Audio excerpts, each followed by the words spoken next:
It has been the wildest, most amazing thing I have ever done. And to see the looks on these children's faces, when they get to see a drone in the air, and I get to talk about all the uses of a drone besides just flying it for fun and teaching Right. them that they can make money doing Yeah. this thing that it just seems like having a great time. Welcome back to Impostrix Podcast. My name is Whitney Knox Lee, and I'm your host. This is season 3 of Impostrix Podcast, where we are focusing on validating small business owners of color, entrepreneurs, and folks who unfortunately are navigating employment discrimination in their workplace. Impostrix Podcast always puts folks of color first. So all of our guests are people of color who are sharing about their personal experience or their learned experience. Welcome, friends. Welcome back to Impostrix Podcast. I'm your host, Whitney Knox Lee. I am joined today by Roxanne Romulus. She is in the risk management field. I'm looking forward to this conversation because we are continuing our conversations surrounding career change and shifting in career. And as of filming today, Roxanne's been away from her corporate job for about a month, I think. Yeah. And so I like this period. I liked this period for myself when I was a month out of leaving my 9 to 5 because it's just a really exciting, kind of nerve wracking, but exciting and restful time for me. So I'm looking forward to hearing about how Roxanne's been doing. Before we get into the conversation, I'm going to have Roxanne introduce herself. So, Roxanne, talk to us. Who are you and what identities are you bringing to this conversation? All right. So, hello, everyone. My name is Roxanne Romulus, as Whitney has kindly introduced me. I am first and foremost the mom of two amazing young ladies. I am a seasoned executive with over 20 years of risk management experience. And I am now, an FAA certified drone pilot, pursuing my passion through my new company, Black Robe Drone World, and really looking at how you can take your passions and turn them into a career that can actually sustain you. That's the period of where I'm at in my life at this point, and it's quite the adventure.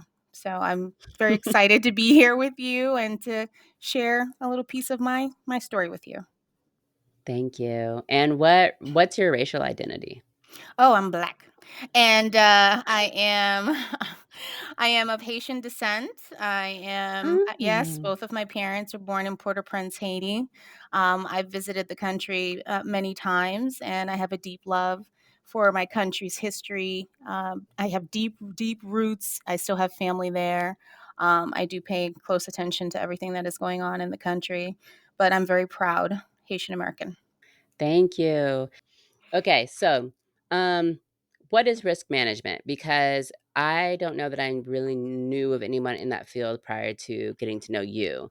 And of course, you and I have talked about it a little bit, but for folks who are unaware, what is risk management? What does that entail? Okay, so I'll put it in very basic terms. It's just really trying to avoid taking unnecessary risk, and they can come in a lot of different areas and ways.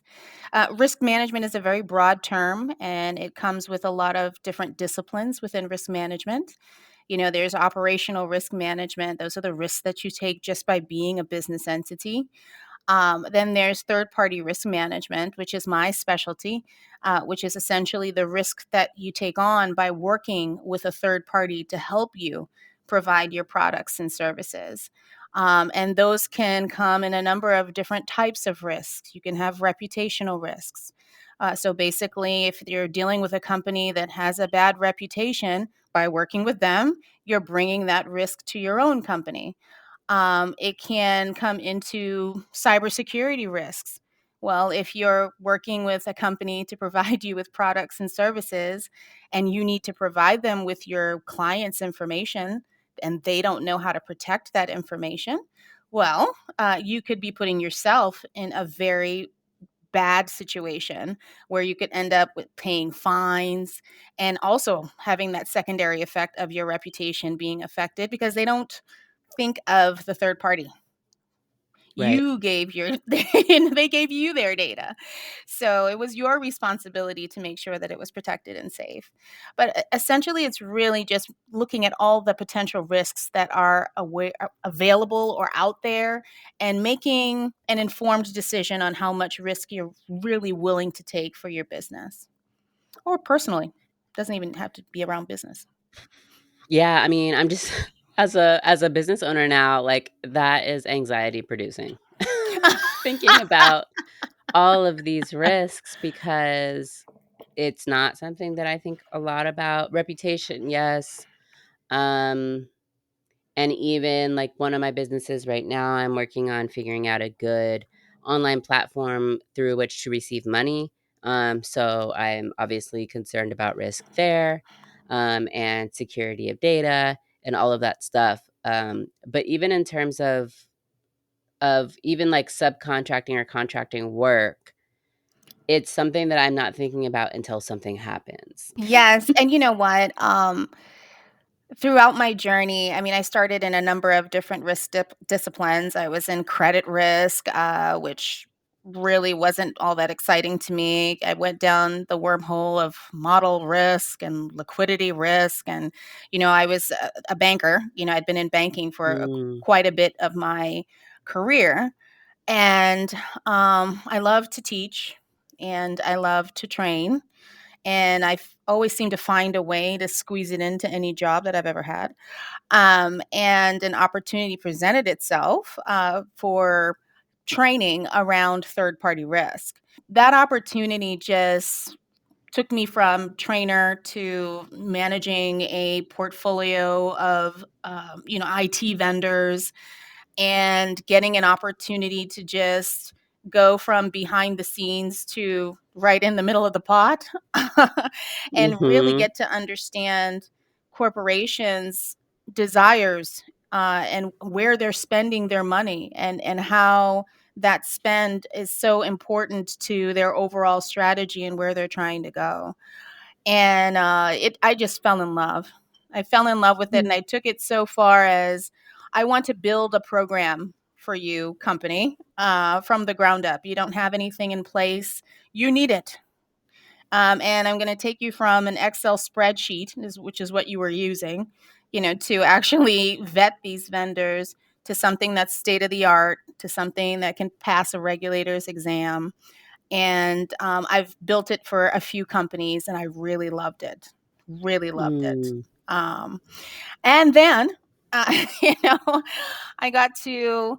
I think the best point in my career, I had a wonderful team that I had the opportunity to hire, and that always feels good when you're able to give jobs and help people to sustain their own families. That's an area that I am very, very grateful for.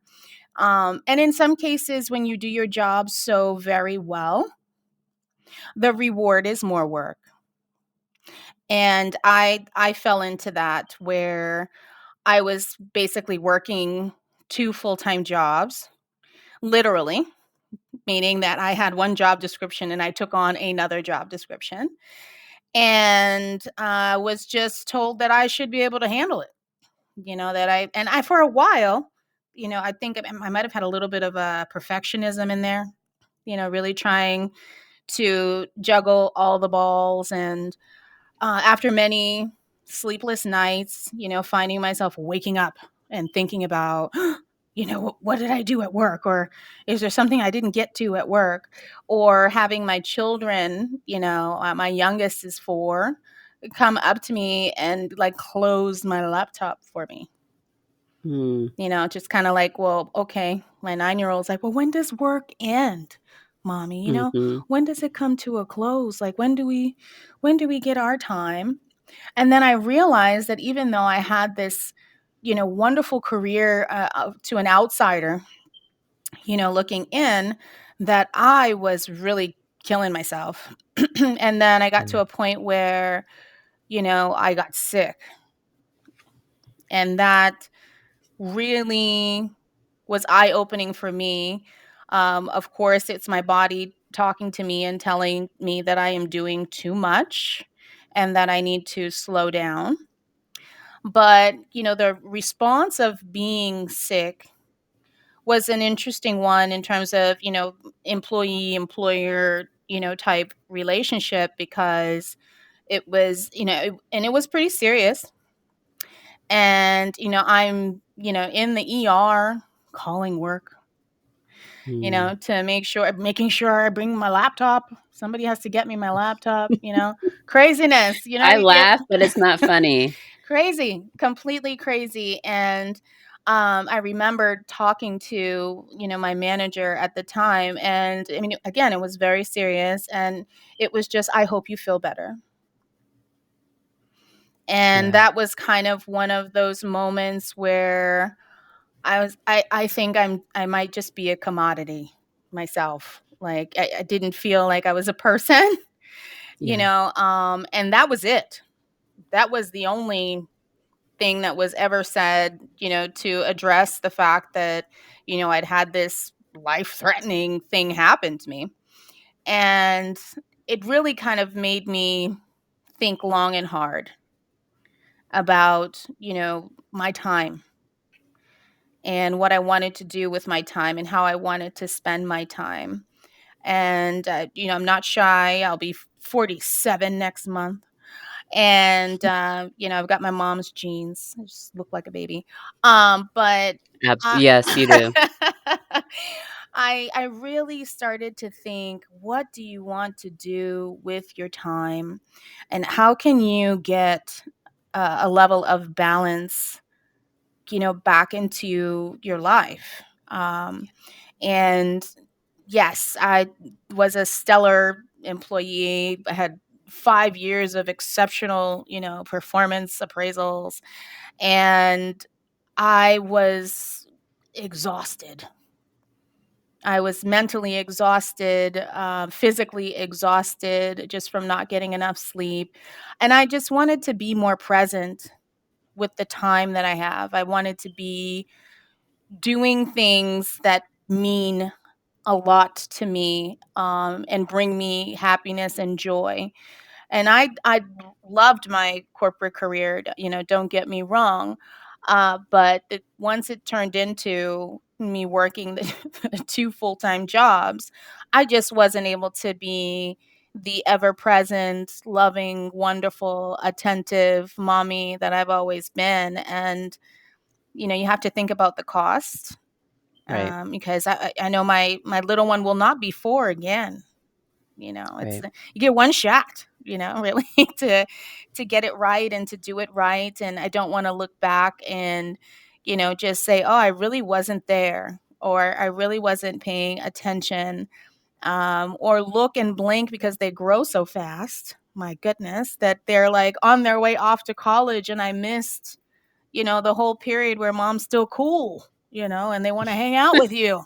I Yeah, want to enjoy that because I know I'm only a few years away from my oldest, probably being like, I want to go hang out with my friends. I want to do. So while mommy's still like the coolest ever, let's enjoy that time. And it was difficult for me to yeah, walk away from that career. It was very, very challenging. It was not an easy thing for me, um, but something had to give. And I've yeah, worked since I was 15 and a half.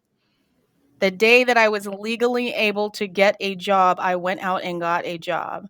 And I have been working ever since.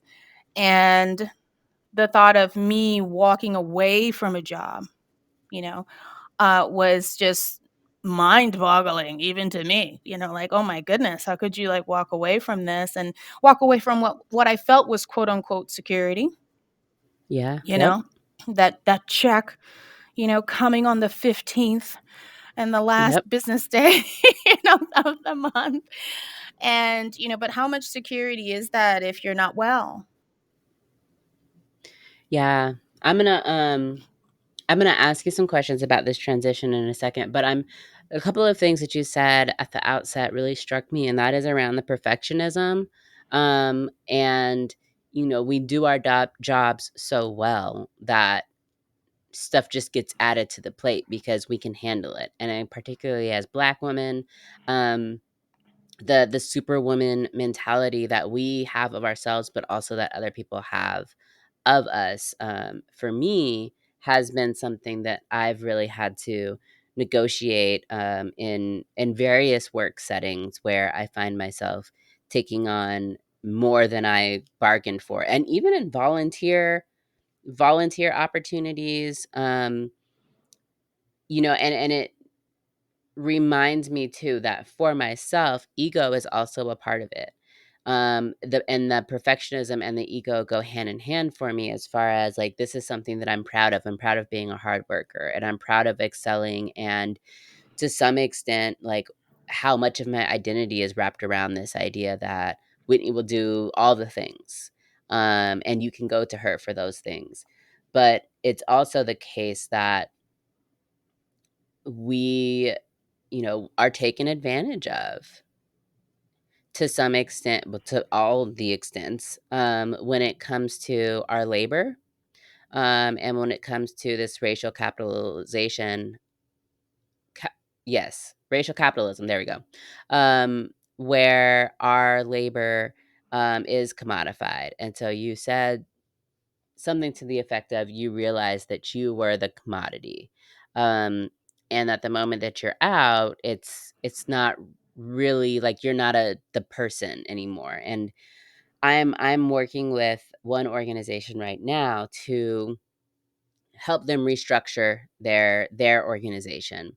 And I'm not saying that they struggle with this issue of kind of overusing folks, but what is certainly the case is this organization is small enough that as people excel in their jobs grow. And so to the point where now they have these positions that are multiple positions in one, and there's no recording of what the position actually is anymore, Wow. which makes it really difficult for that organization to plan moving forward. So, in your case, if something happens to the person that's holding your position, if something happens to you, like you get sick and you have to be hospitalized, then what happens to your work, and who knows how to actually do all of your jobs, and who is going to be able to step in, because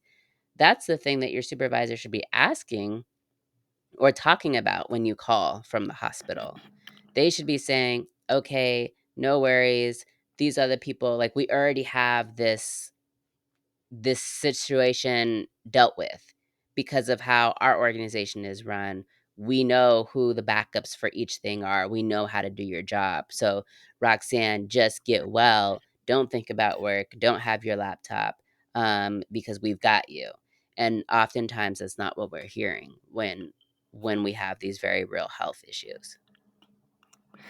100%, and I definitely didn't hear it, and, in addition to me trying to heal and get better, I was also worried about work, at the same Mm, time, and, you really can't have the 2. They are opposites. They're not. You can't heal and be worried. So ultimately, for me, I needed a break. I needed yeah. a desperate break to just be able to pause and reset and refocus on what is really important, to me. What are the skills that, God has blessed me with? And how do I make sure that I'm utilizing them to the best of my ability and don't end up in that situation? I want to reflect on how I ended up there. It had gotten to a point where if I said no to anything, well, you're not a team player. Mhm. You're just not a team player, and that's not good that you're not a team player. And I'm like, You're well, not committed anymore. yeah, Yeah. it's like, how could you say no to something?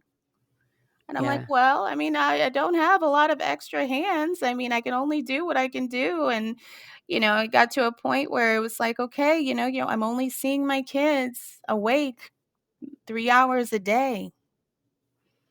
and Yep. that's to feed them, go over homework, and then hurry them off to bed. And, I didn't want that anymore. It really didn't sit well with me, and I really wanted to be present and to be able to enjoy all facets of me. I've got lots of things that I love doing, and flying drones became my passion, my baby. My I call it my third child, and building Black Girl Drone World, which is an education company, focused on teaching girls of color. I'm very intentional about the mission, and women of color, so between the ages of 8 and 24, you know that this is a STEM career. This is an Mm. area of aviation that is new and emerging, and there are very few pilots that look like me, and this is an opportunity, if you are interested in getting into STEM, getting into aviation, that this is an avenue, and I'm going to create an avenue for you to learn about it, to get certified in it. And I feel good doing it. Yeah. I love helping other people. I love creating a career path, for other people. And I had the opportunity to do that in corporate. And I just thought a lot of these skills that I have developed over many, many years in corporate America, how can I leverage them? How can I utilize them in my day to day life? And why do I think so small that, that's the only option is, corporate is the only option. Why can't I be more than that? Why can't I have, a business of my own, as in addition to, working in corporate?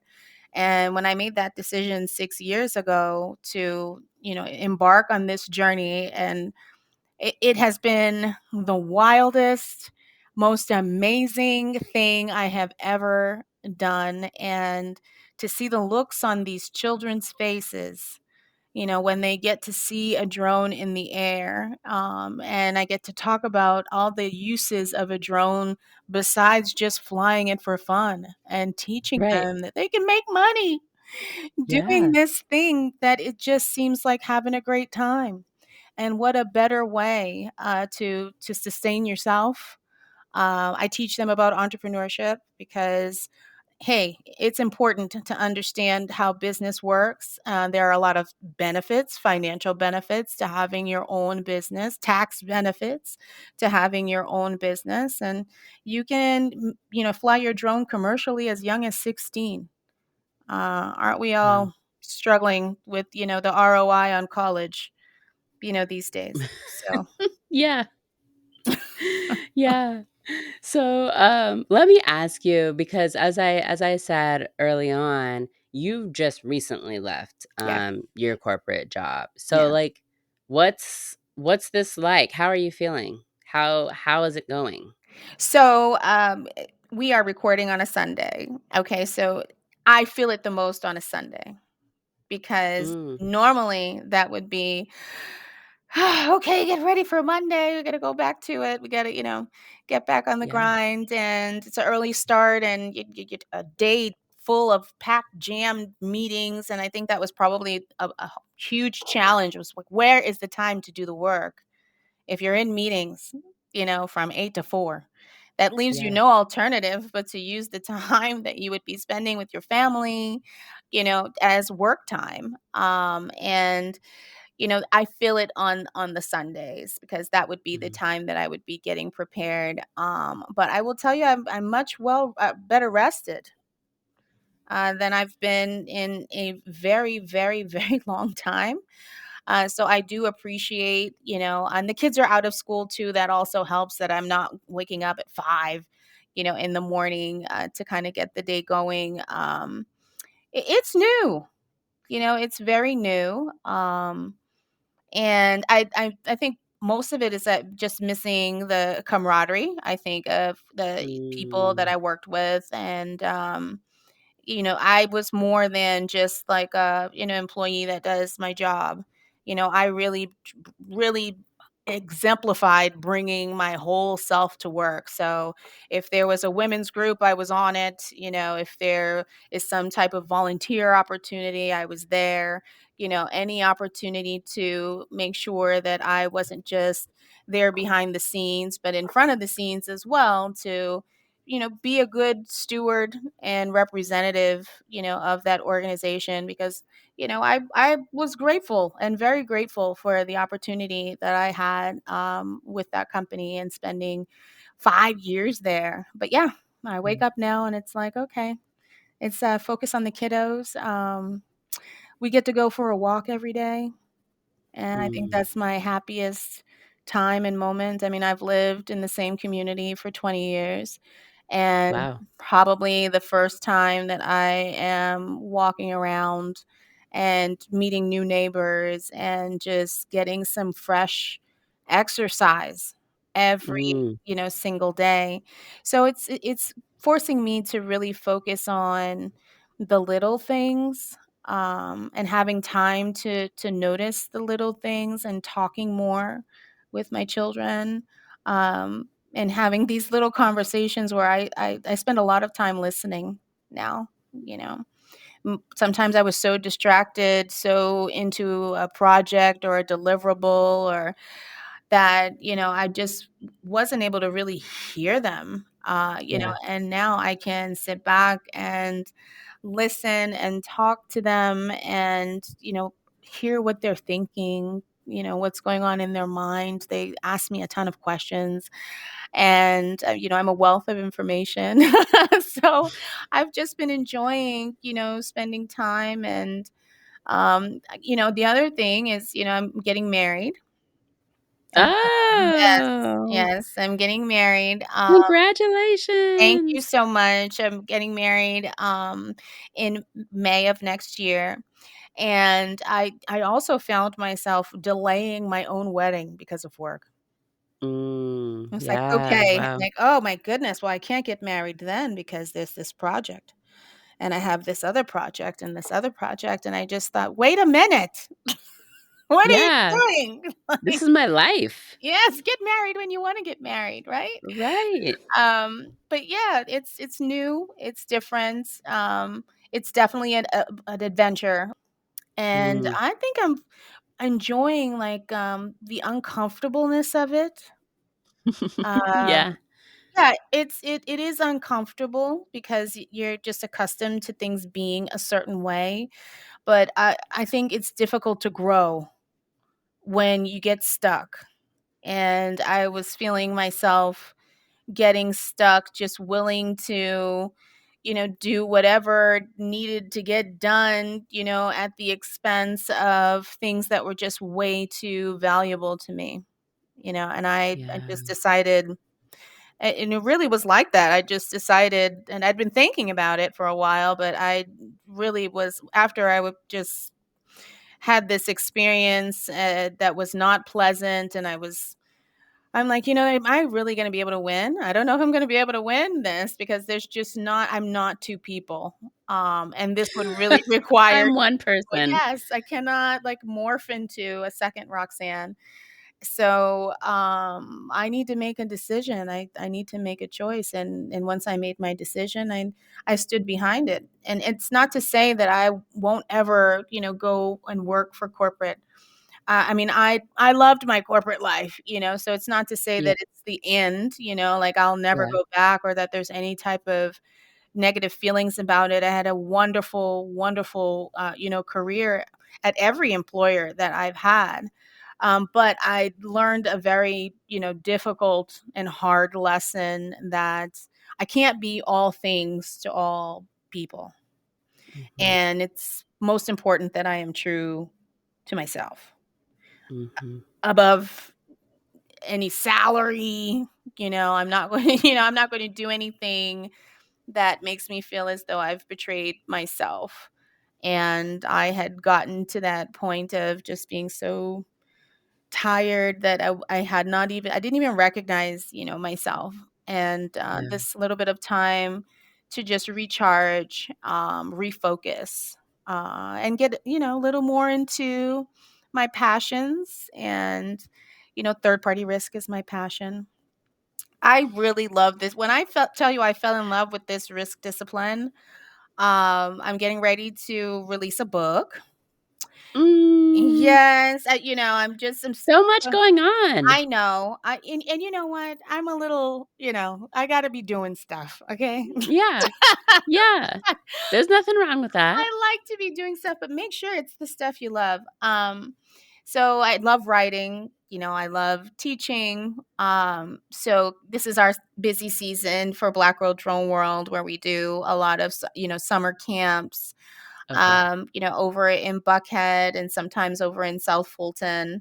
So we're excited about that. When the school year comes up, it'll be time to come to those STEM days, those career Mhm. days, and getting the opportunity to talk to as many youth as possible and partner with as many educators as possible.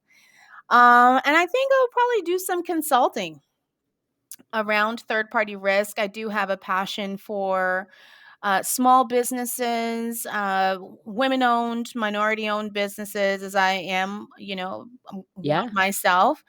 And I think the areas of third party risk is something that, we're all living and breathing, but not really thinking about it. So I think it is extremely important to just educate each other on what we know. And I know a lot in this space and can help small businesses that don't have big budgets, don't have a massive department, to help do questionnaires, just to understand what are the really important, salient things that I need to know as a business owner. And even some of the things that they can put themselves in a better position to work with a corporate client. On the other side of Mm. it, Okay. it was my job to vet every third party that a big company wanted to work with. And the little guys struggled because Mm. they didn't have the bells and whistles that a big company was looking for and sometimes couldn't pass all of the due diligence requirements. And I think I can help really educate that smaller entity that wants to have that big corporate client and help them to get in the door. So it's one thing, to be a diverse supplier. That's always great. There's always a need for that and a desire to have more diversity, in the inventory of vendor spend. But it's a whole other thing when you have to go and pass the due diligence as well. And do you know what they need from you from a security perspective? Do you know what they need from you from a privacy perspective or compliance or any other one of the areas that Yeah. can dig deep into? But I want to help. I think that's just the general theme is that whatever I end up doing today, tomorrow, I want it to have meaning and I want to be able to help as many people as possible to achieve their dreams. I think that's Mm. essentially the way that I feel about it right now is that everything that I touch and everything that I do and with my time will be something that is very meaningful and Mm. helping to achieve that, whether it's a big dream, small dream. I mean, we need to keep dreaming, Absolutely. Absolutely. So when you were deciding that you were gonna that this job was no longer conducive to the Roxanne that you wanted to be, into the family life that you wanted to have, what were your biggest kind of fears or hurdles that you needed to overcome, in order to actually give your notice and, like, actually do the thing? Well, the first thing that comes to mind, of course, is the money. Yeah, your Mhm. finances. What kind of financial shape am I in? Am I going to be able to, weather this period of time without that 15th and the 30th?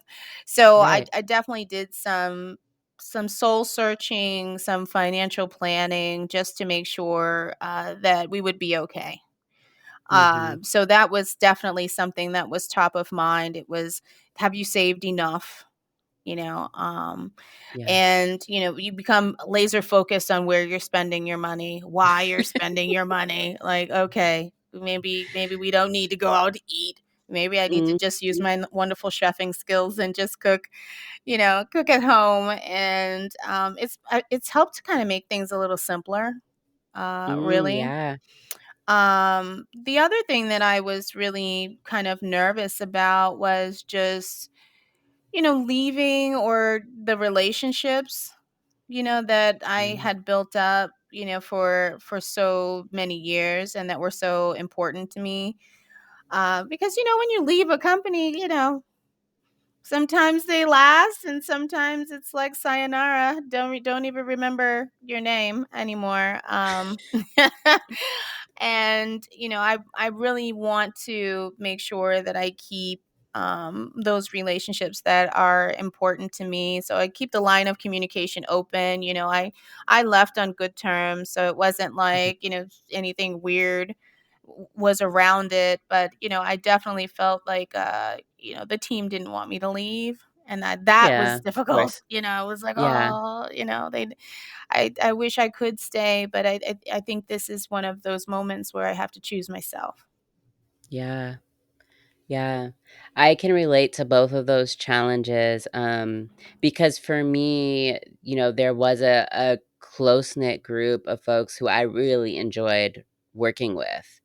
Who I knew had my back, who I knew had the same vision as me, not only as far as, like, our company mission, but also as far as what our work ethic was like, what Right, boundaries we were gonna have right. with each other and with the work.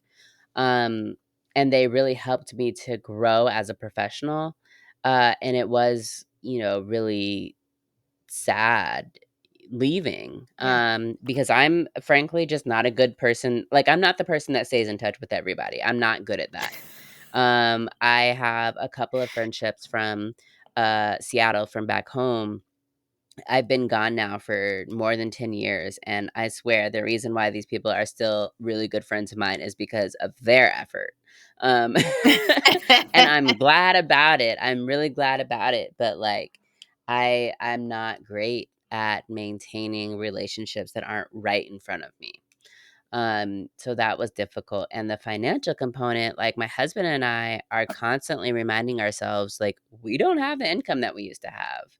We hope to surpass that income in time, with our own perspective, business ventures, but, like, right now, today, we don't have that income, so we can't keep acting like we do. Mhm. Um, and also trying to communicate that to our children who don't understand that money Yeah. doesn't grow off trees. They were used to a certain lifestyle that we are now trying to scale back, and they do not understand why we're not going out to our favorite Mexican restaurant every Friday now. It just is the financial component is absolutely a huge consideration. It was for us when we both ended our jobs, our full-time jobs, but it was also similar to you, like, it was a decision that couldn't be put off any longer. Um, and, if it could have, it would have, like, if we could continue to live the lifestyle that we were living in terms of work, in terms of how much emotional energy we needed to have to be in those roles, in terms of the time and what it was taking away from the family. Like, if we could have, we would have, but we couldn't. And so there became a point where it was like, yeah, no, when we leave our jobs, we are not going to have as much money. That's just like, there's no way around that. Um, and so, yeah, that was absolutely a hurdle, and it's still something that we're navigating, obviously, and now it's been several months since both my husband and I have been on our own entrepreneurial journeys.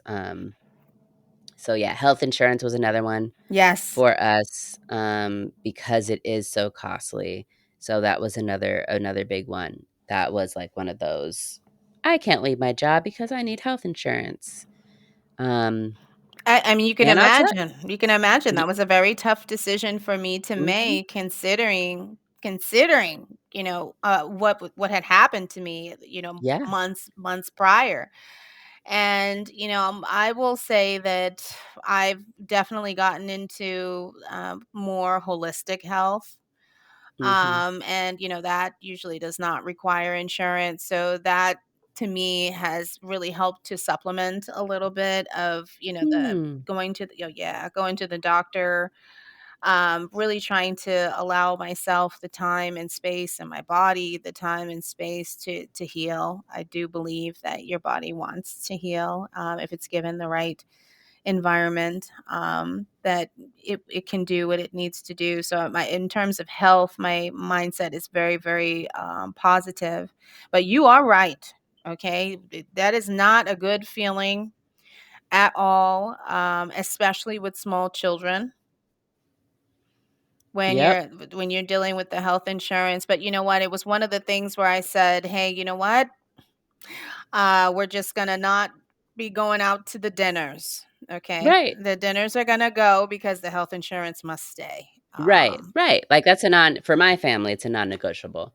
Yeah, And it is expensive, like, it sucks. I also learned through this process that you can't actually purchase health insurance on the market that is as good as your employer paid health insurance. that's very So, true. that has been an adjustment for us too. It's like we're paying way more money for just worse health insurance. That is true. Um, It's there's no yeah. way, there's no nice way to put it. You just are grateful for some type of coverage, and I really try to do my best. Like, it has to be something really big to go to the doctor. Before, when you have the, health insurance, you might say, "All right, well, just go to the doctor. Just go to the doctor." Now I'm like, Mhm. "Okay, what's in the chest? What's in the bathroom that we could use to to Right. alleviate this? What natural remedy can we try to get us through this?" So it really makes you think really long and hard about going to the doctor, because now there's just like this exorbitant amount of money that could end up coming out of your pocket for like one Yeah. visit. We ain't going to the ER. Mm-mm. You must have a body part falling off of you to go to the ER. I understand so much. Yep. I just look at the kids Um, like, "Be careful. yeah, right. Don't Wear a fall." helmet, do all the things exactly. Walk. Yes. Yep. So let me ask you, in our podcast, of course, we talk a lot about imposter syndrome and self-doubt and feeling like a fraud. You have a lot going on right now. Having just left your job, of course, but having these other opportunities, these other kind of thoughts around how you can really capitalize on yourself as a resource. So, including like writing the book and potentially consulting and Black Girl Drone World. Do you deal with that feeling of being an imposter or that feeling of, that kind of overwhelming self-doubt as you are kind of staring these options in the face? Oh, every day. Every Mm, day. As I started on my journey as a drone pilot, one of the first things that I wanted to do was talk to other people that, look like me, that were in the space, that, were apparently, or looked like they were doing it, and I remember having those conversations, and just then never hearing from those people ever again. Yeah. Never. I don't know what it was. It was, like, okay, maybe they just wanted to know what I was working on or what I was planning to do, and I thought that, okay, we can all there's space for everybody. We can all do this together, and then I realized just how lonely doing this was going to be, for me, and created a lot of self-doubt, about, okay, well, can I actually do this? And I remember, having, um, so I this is my second drone business. I had a drone business before with a partner, and I remember my partner at the time saying, "Well, you don't have a license, so you're not the business." And yeah, you don't have a license, like, kind of like, and I thought to myself, well, there's nothing really stopping me from getting this license. And so then my it piqued my interest, kind of like, okay, so okay, this is my next thing. This is what I have to do. And I really talked myself, talk about self-doubt. I was like, it's a federal certification. Okay, it's feds. It's serious. It's feds. I just was Mhm. like, oh my gosh, maybe that's just a little too hard for you. Then I said, well, it's a test.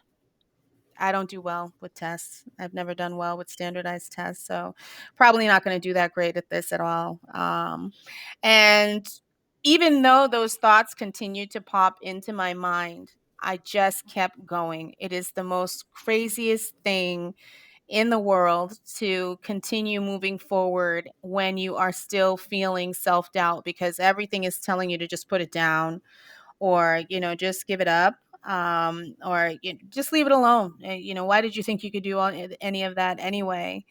Yeah. And I remember my terror and fear sitting outside of the testing center, like, oh my gosh, I really have to go in here. And yeah, I passed this test on a computer, at home, but that's not the same. It's not going to be the Right, same when right. I get in there. And then I got in there and I passed that test with a 90, which is rare Nice. on a first try to do that. And those are the moments where the confidence continues to build. And Yeah. that just kind of kept pushing me forward and gave me my story, to that I can share with other people who I want Right. to come along on this journey with me and tell them, look, I thought I was going to fail this test. I thought I wasn't going to be able to do it. And I was able to persevere. And I want other girls, other women, to understand that you can do this. I know the drones, it sounds like really fancy, they hear drones and they're like, oh. And I'm like, no, it's trust me, I can show you everything that you need to know. Even if you don't make it your full-time thing, you can make it your side hustle. I mean, if Yeah. anything, this has taught me that you should always have multiple streams of income. Right. Always. Absolutely. So what are the different because, of course, there's lots of Black women that listen to this podcast, and I've heard you and I've heard others talk about just all the different income streams that being a drone pilot can bring in, including like what aerial photography for real estate or other things that you need. I know the roofers Yes. use drones Yes. to check out the roofs. So talk to us about what can we do with a drone license or a drone pilot's license, I guess? Well, there's a couple of different ways that you should consider it. So there's the path of actually working for a drone company. So this is not you being independent. This is you working for a larger institution. Those organizations offer really great pay. Because Mm, it is kind of a niche to have that license. There are not a lot of licensed people in the United States. I think there might be about 300,000 people in the United States that are licensed. And, mhm, of those, 92% of them are men, mhm. Right, 8% are right, women. And of those 8%, I mean, there's probably three of the 8% that look like me. right. But you could go and work get a full time job as a drone pilot. You could be working in a lot of different industries. You could do something for construction. A lot of construction companies want to see their build over time. You come in, you'll be able to fly your drone, take those aerial pictures. So yes, the pictures are a part of it. Mhm, But it mhm. applies to a lot of different other industries as well. But Right, you could right. go into it as an individual. So that's what I've done. I've gone into the education track. Most people don't think about education as, and drones, but that was my, sweet spot. There's many other applications, for drones. I mean, we're going into sports. There's Mm, drone soccer, a whole sports league for drone soccer that kids are being able to play right now. They have teams, leagues, they win prizes, money. They have drone wow. racing. Yes. Like with full on specialized tracks on television, with large pots of money as the prize. So I always Wow. say if you're like a gamer, a drone a drone is your sweet spot because it's Mhm. pretty much the same kind of, hand-eye coordination that you would need in order to be able to fly the drone. But yeah, real estate agents, their drone pilot is their buddy. Who doesn't want to see the whole, aerial view of Yeah. the plot of land that comes along with your home? Who doesn't want to feel like they're actually walking in the front door of the home? So it Right. really gives you a more unique and a competitive edge for a lot of the real estate agents that can get a drone pilot to do a lot of the imagery to help them advertise, their new piece of property that they're getting ready to Right. sell. But then there are just like these other amazing uses of drones for good. So when I mention healthcare, a lot of people are like, why would somebody need a drone for healthcare? But during COVID, there was a lot of drone companies that were in high demand because they were flying and dropping PPE, so all of that equipment, the Mm. gloves, Yeah. at the rooftop of the hospital and being able to keep people from having close physical contact. Right. Law enforcement uses drones. They're used in search and rescue. So you can use a drone that has specialized equipment that will allow you to see in the dark, to sense Mhm. heat. And that is communicating down to the police officers that are on foot to let them know what direction, or I've seen video footage of a young boy that got lost in the woods. I mean, could you imagine, like, oh, the terror for that mother? But the Yeah. drone really came and saved the day by making it basically being the police officer's eyes in the dark. Right. Yeah. And one of the things that you'll start to see now, if you are, an independent, drone pilot, and I'm seeing it a lot, is either they're following crime scenes. So they'll be like the first person on scene to be able to get some video footage, or a disaster.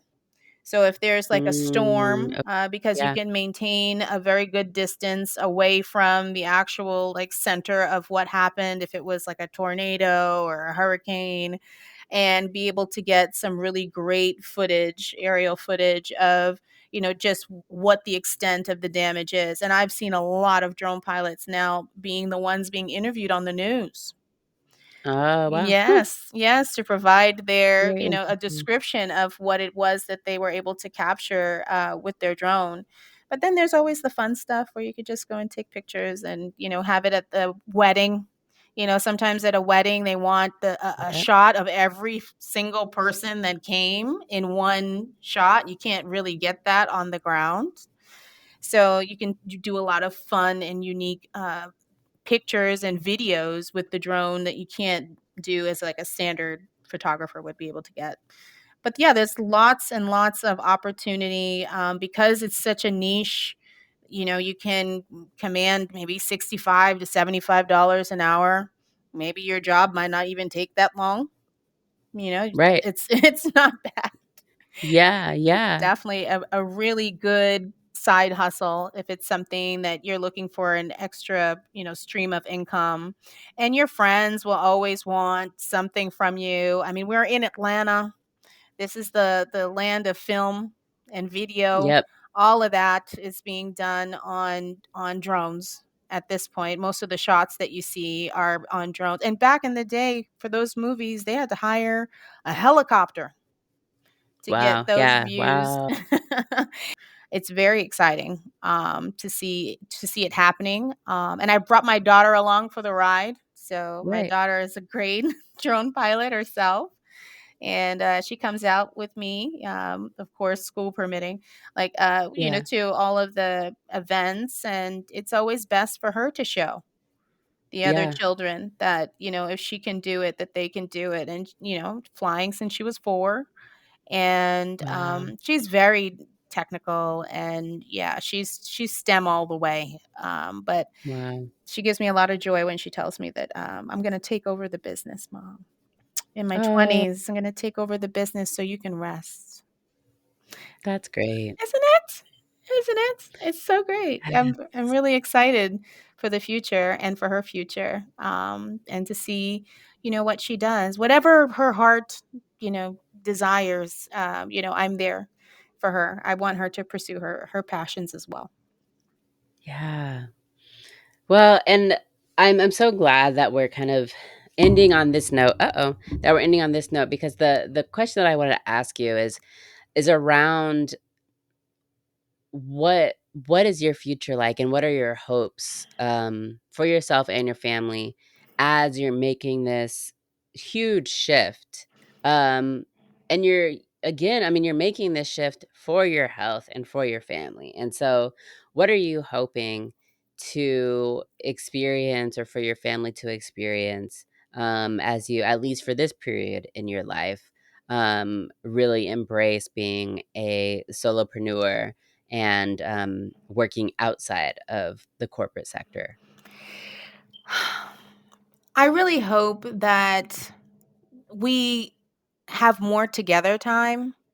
I really want us to spend more time together. And I have the opportunity to be able to do that, while the kids are on break, and we do different events, and my entire family is with me.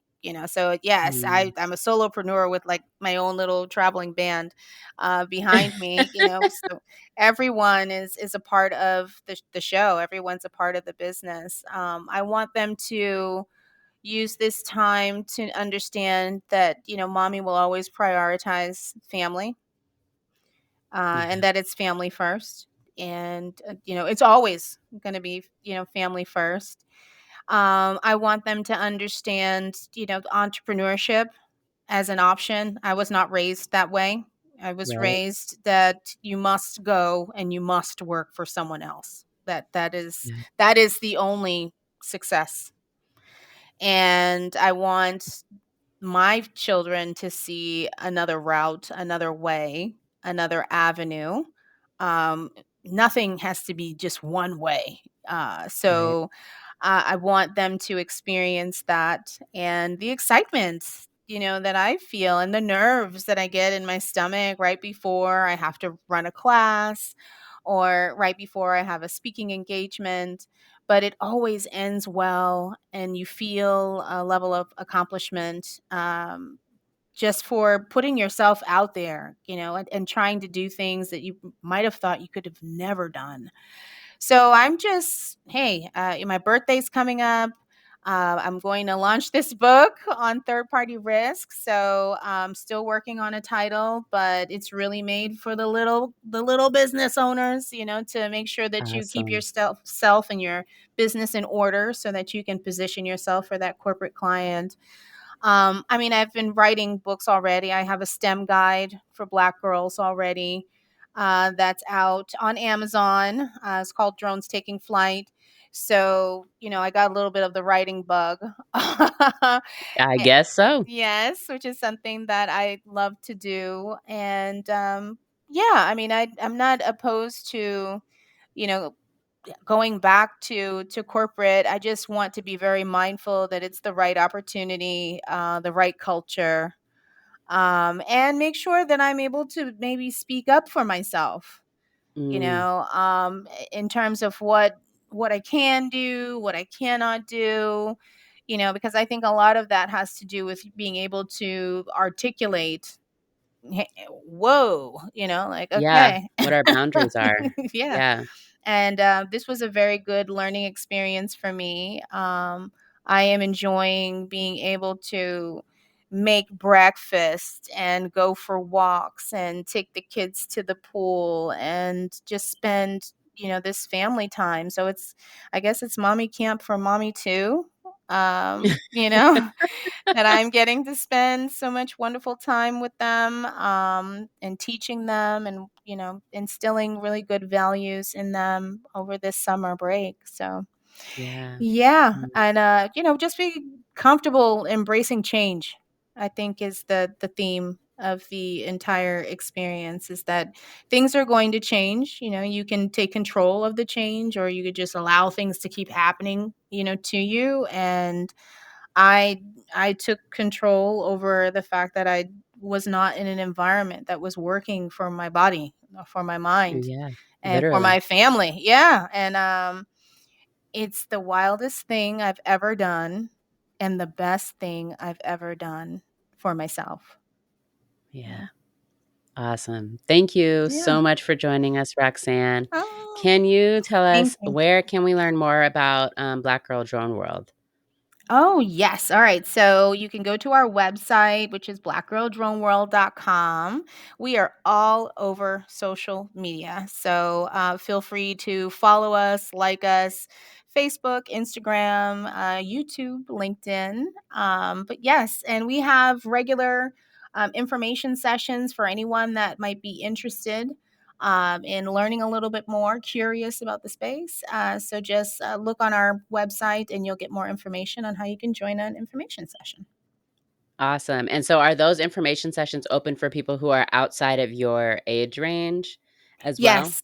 Yes, because we always are looking for allies, supporters, volunteers. It definitely takes a village. So yes, anyone who's interested and wants to hear more, learn more, come and join Awesome. us. Yes. Thank you. Thanks so All right. much. Thank you. Thank you so much for listening to Impostrix Podcast. I appreciate your support and that you continue to listen week after week after week.